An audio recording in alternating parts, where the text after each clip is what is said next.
Hello everyone, this is Deepshikha and today we are going to start first poem of class 10th, Dust of Snow by Robert Frost. First of all, I would like to tell you something about Robert Frost.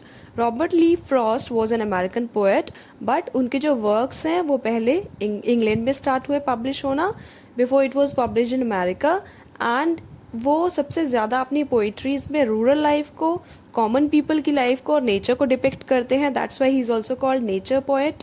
Frost was honoured frequently during his life time और उनको 4 Pulitzer prices भी मिल चुके हैं poetry के लिए. Let us start the poem now. Poem is Dust of Snow. Dust of Snow Robert Frost की nature से related एक बहुत ही ब्यूटीफुल पोम है. एक छोटा सा इंसिडेंट कैसे पोएट का मूड चेंज कर देता है और कैसे उनका आधा दिन वेस्ट होने से बच जाता है, ये सब हम पढ़ेंगे डस्ट ऑफ स्नो में. It is a highly symbolic pome.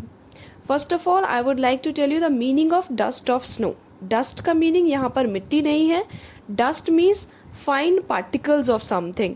सो यहाँ पे डस्ट ऑफ स्नो का मीनिंग है fine particles of snow. The way a crow shook down on me the dust of snow from a hemlock tree. Winter season है और चारों तरफ snow है. Poet बहुत ही डिप्रेस्ड मूड में है और एक हैमलॉक ट्री के नीचे आके खड़े हो जाते हैं. Hemlock tree is a poisonous tree. It symbolizes sorrow, darkness, despair, gloom. तभी एक क्रो आकर पेड़ पर बैठता है. Shook means the past form of shake, हिलना. तो जैसे ही वो पेड़ की ब्रांच पे बैठता है क्रो, उसके बैठने से पेड़ की एक ब्रांच हिलने लगती है और उस पर जमी हुई बर्फ पोएट पर गिर जाती है. अब ये स्नो इतनी लाइट और फाइन है कि ये डस्ट ऑफ स्नो लगती है. क्रो का आना और हैमलॉक ट्री पर बैठना, these are very simple and ordinary things. इसमें कुछ भी खास नहीं है, बट इससे पोएट के साथ कुछ होता है. और वो क्या होता है, let us see in the next stanza. Has given my heart a change of mood and saved some part of a day I had rued. Rued means regretted deeply. Poet जो है वो बहुत ही डिप्रेस्ड मूड में है. वो शायद किसी बात पर परेशान है, उन्हें किसी बात का रिग्रेट हो रहा है. और जैसे ही ये मूवमेंट होती है, क्रो का आना और हैमलॉक ट्री पर बैठना, तभी उन पर बर्फ गिरती है, स्नो गिरती है जो पेड़ पर जमी हुई थी. और इस चीज़ से क्या होता है, it has given his heart a change of mood.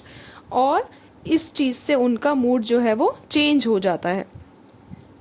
अभी तक उनका मूड खराब था, वो बहुत ही डिप्रेस थे. और जब हमारा मूड खराब होता है तो हमारा पूरा दिन ही खराब हो जाता है, because we think about the same thing again and again. But यहाँ पोइट कहते हैं कि एक क्रो का पेड़ पर बैठना और पेड़ से स्नो का गिरना, इन दोनों इंसिडेंट ने उन्हें खुशी दी है. Crow is a symbol of bad ओमन एंड हैमलॉक ट्री भी पॉइजनस है. दोनों ही नेगेटिविटी शो करते हैं, दोनों ही डार्कनेस को शो करते हैं. बट यहाँ दोनों ही नेगेटिव थिंग्स ने उन्हें एक पॉजिटिव थिंग दिया है, दैट इज सम हैप्पीनेस. और उनके मूड को भी चेंज कर दिया है.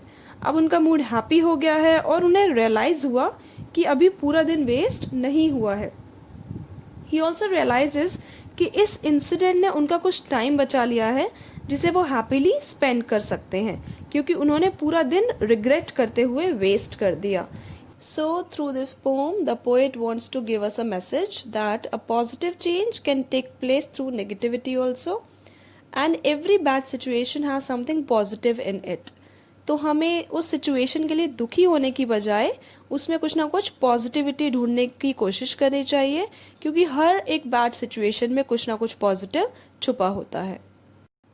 Let's discuss the poetic devices now. Poetic devices used in stanza 1 are: first, we talk about rhyme, the usage of words in a way to create musical effect. किसी भी poetry में, pome में words का use उस तरीके से करना कि उसमें एक म्यूजिकल इफेक्ट आए, एक रिदमिक इफेक्ट आए, दैट्स कॉल्ड राइम.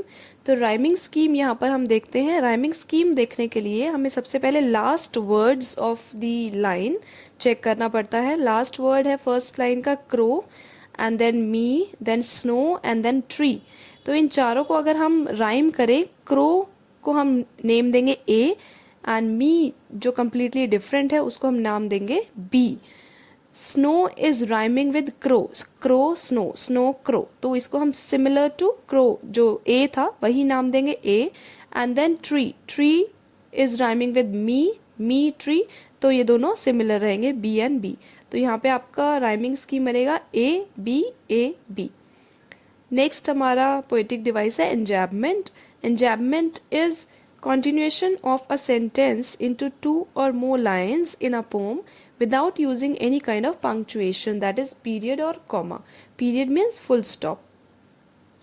जब एक ही सेंटेंस 2 या 3 सेंटेंसेस में कंटिन्यू हो रहा है without using any full stop और कॉमा, इट्स कॉल्ड एंजैबमेंट। आप यहाँ पर पोइट्री में देख सकते हैं, the way a crow shook down on me, the dust of snow from a hemlock tree. ये एक ही सेंटेंस है, आप क्रो के पीछे देखिए कोई कॉमा नहीं है, फुल स्टॉप नहीं है, ना ही मी के पीछे ना ही स्नो के पीछे। तो ये एक ही सेंटेंस यूज हो रहा है 4 सेंटेंसेस में, so that's called enjambment. Last one is assonance. Assonance is repetition of vowel sound within a sentence.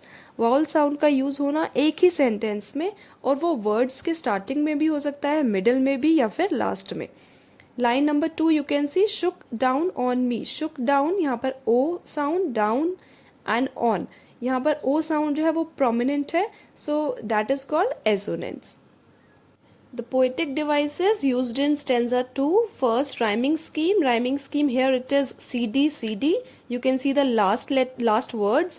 Heart, mood, part, rude. Heart is rhyming with part, so it is C, C. Mood is rhyming with rude, it is D, D, so it will become CD, CD. Next is again enjambment. यहाँ पर भी एक ही sentence है जो 4 lines में continue हो रहा है. Has given my heart a change of mood and saved some part of a day I had rued. So that will be called again enjambment. Next है हमारा alliteration. Alliteration is repetition of consonant sound at the beginning of words. Consonant sound होना चाहिए और वो words के beginning में होना चाहिए, starting में होना चाहिए. Has given my heart. Has और heart में जो है ह sound बार बार use हो रहा है. And saved some part. Saved some, यहाँ पर स साउंड जो है वो रिपीट हो रहा है, so that will be called alliteration. Next is consonance. Consonance is repetition of consonant sound within a sentence. With in a sentence means वो सेंटेंस में कहीं भी हो सकता है, वर्ड्स के स्टार्टिंग में, मिडिल में और एंड में. Of a day I had rude. Day had rude, यहाँ पर ड साउंड जो है वो बार बार रिपीट हो रहा है, that's why it's called consonance. With this, we have completed this poem. I hope ये आपको समझ आ गया होगा. If you like the video, do hit the like button, share it with your friends, and subscribe to my channel. Don't forget to hit the bell icon for more updates. Till then, take care. Bye bye.